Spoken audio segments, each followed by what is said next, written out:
Let us start with the theme of this year's World Economic Forum in Davos, responsive and responsible leadership. This theme seems to work pretty well with what President Xi has been talking at the Davos Forum's keynote speech. Do you think it is a time when the U.S. new administration will championing a call for America first and backtrack from global leadership and China to step up and take over the mantle? And what is China's vision of global leadership? Mr. Liu?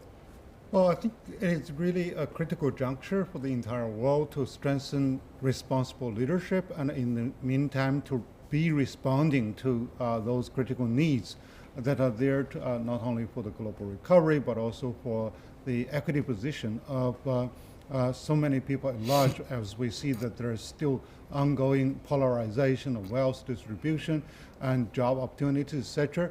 So right now, with the pulling up of the United States in pushing forward globalization, there must be certain leadership that are there to steer the boat. So I think now China has received a lot more expectation to at least to lead the integration of the World Economic Cooperation, and in the meantime to contribute to the world quicker recovery to a prosperity. But there is a reason why the advanced economies in Europe and in North America are backpedaling from globalization, because there are some people, some demographies feel they're left behind by this round of globalization. Do you think the advanced economies, John, in Europe and North America will be willing to accept China's leadership if there is a new economic order taking shape? Well, I would rather correct what you said. There is not a trend in the advanced economies. There is a trend in the Anglo-Saxon economies. In continental Europe, it's true that there's some very unpleasant nationalist formations, like Marine Le Pen's Front National, but they have no chance coming into power. And in continental Europe, you have people who make a lot of noise and don't determine government policy. I noticed Prime Minister Abe of Japan made a very strident speech today, possibly thinking about events in Davos, strongly proclaiming Japan as a leader of free trade and globalization. So it's simply not true that the advanced economies are retreating from globalization.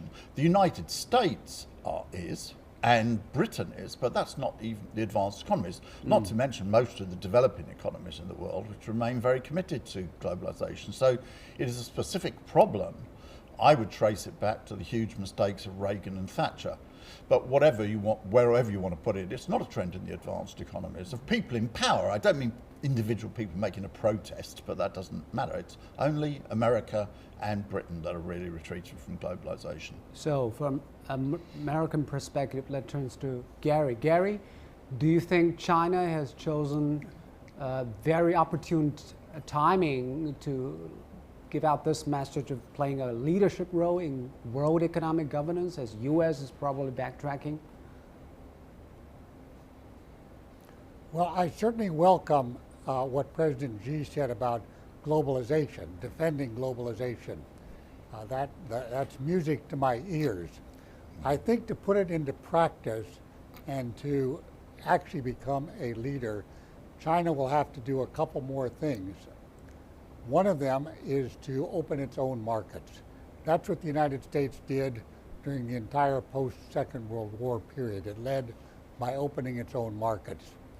And the United States was willing to run actually quite substantial trade deficits. China has run consistent, very large trade surpluses, which means it's selling more to the rest of the world than it's buying from the rest of the world. So in order to become a leader of the world economy, China will need to be willing to have either balanced trade or trade deficits, and it will need to liberalize access to its own markets. Otherwise, so you're saying China's market is not open enough, although the Chinese president has vowed to open up its market even more. Right, it is not as open as it should be. It could be open more. It is more open by far than, let's say, India or South Africa or Brazil. But coming into the leadership role, China needs to go further steps in opening both services, where it's actually rather closed, and agriculture, and as well some manufacturers. So there's room to do, but I think China could very well step into this role with concrete policies. Mr. Liu, Gary said that leadership role requires more responsibilities. What do you think those responsibilities entail? Open market, freer trade? What are the elements that a leadership requires China to do? Well, to serve as an aspiring leader, you got really to have the right type of value system that is really being embraced by the whole world. So therefore, we need less Chinese characteristics in that regard. And also for the opening of the market, definitely.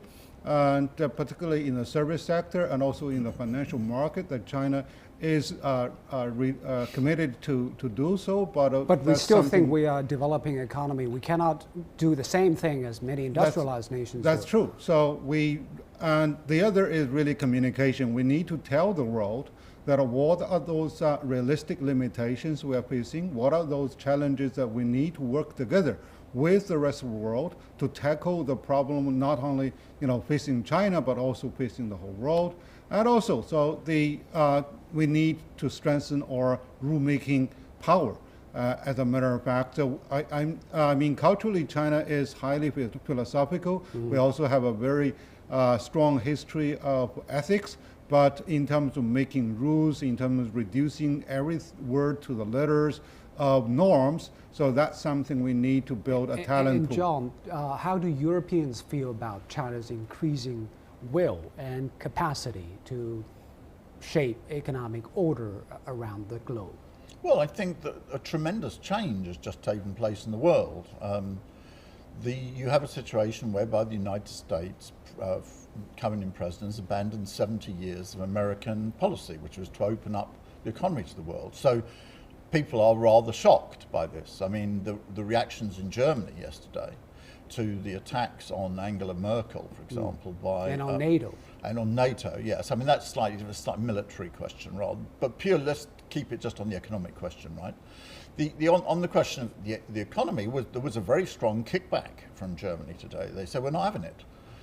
Germany is a very strong economy. If you take per capita, its growth rate is really not very much below that of the United States. And Europe is a large unit. It is not going to retreat back into protectionism. President Trump can call for other countries to leave the European Union. But the attitude of Europe is if Britain wishes to shoot itself in the foot, that's Britain's problem.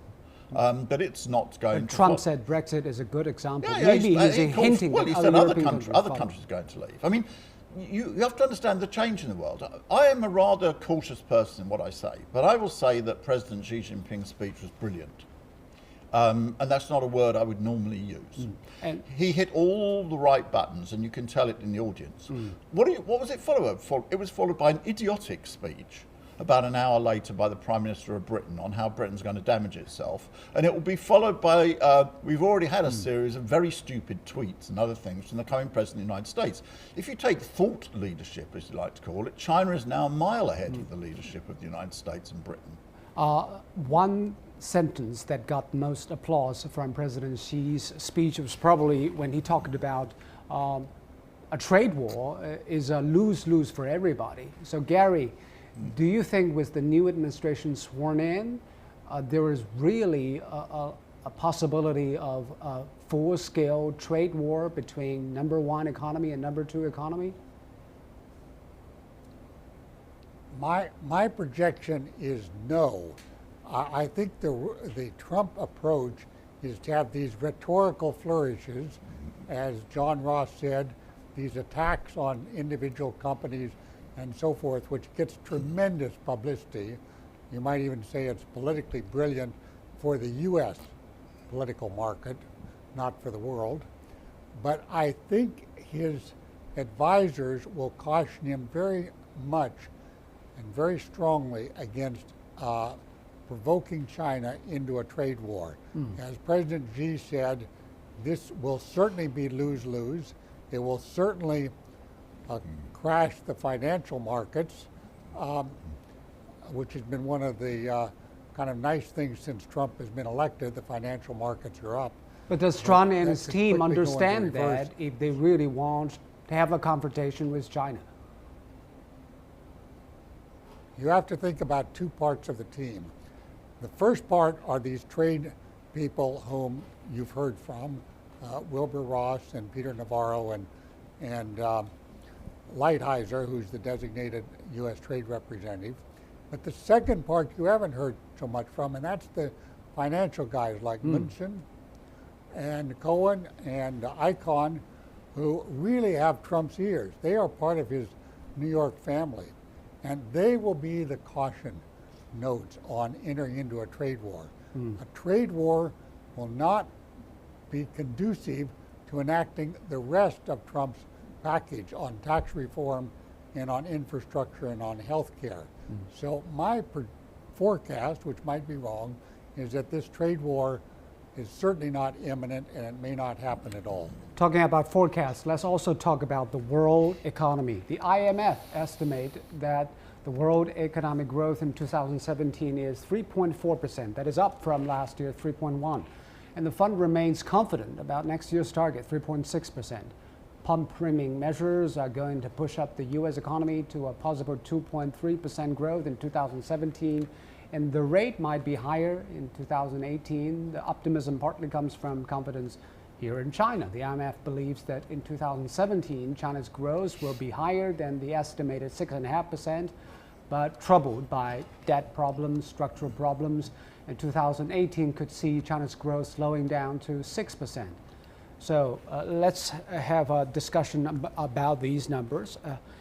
Who will be the economic driver in 2017? Our sense is that U.S. economic recovery is pretty strong, but China also contributed large share to economic growth. Who will be the main driver of world economy? Mr. Liu. Yeah, I think this report does lend a light of optimism over what is going to happen for this year, and definitely the United States is also, given its size, is really leading this recovery, and hopefully with the employment, almost at the perfect level. So the economy can really get stabilized, and more of the industrialization program can be rolled out within the United States. But of course, China, given its size and also And given briefly, its John, speed what is your growth rate. What is your prediction? Who will lead the world economy? Well, I'm afraid that the IMF's predictions have been serially too optimistic. I did a factual comparison for the last 5 years, and particularly they overestimate the US's growth rate each year by almost 1%. So I would not be as optimistic as the ones which they give. It's true that the US economy actually is growing very slowly at the moment, about 1.6%. And Gary, what is your take? Are you an optimist? Well, I'm more optimistic than John by a good deal. I think the projection for the U.S. is actually too low. I think it'll be almost close to 3% in 2017. And I think both the Chinese and the U.S. economy, those will be the two drivers of about equal magnitude. I agree with John that historically the IMF is too optimistic. I think this may be one year when they're actually right. But that depends on no trade war. A trade war blows all these forecasts away.